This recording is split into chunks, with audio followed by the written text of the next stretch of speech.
নেপালের তারকা leg spinner Sandeep লামিচানের বিশ্বকাপ খেলার শেষ আশাটাও শেষ হয়ে গেছে। নেপাল সরকারের সুপারিশও রাখেনি দেশটার মার্কিন দূতাবাস। ভিসা দেয়নি লামিচানেকে।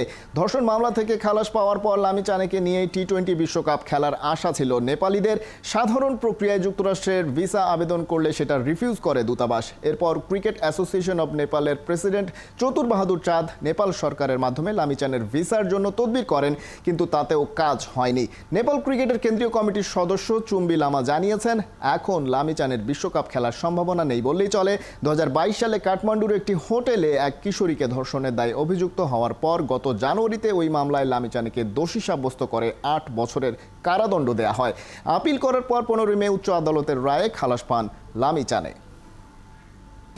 নগদে 500 টাকা বা তার বেশি পেমেন্টে পেতে পারেন ঢাকায় জমিসহ 20 কোটি টাকার পুরস্কার।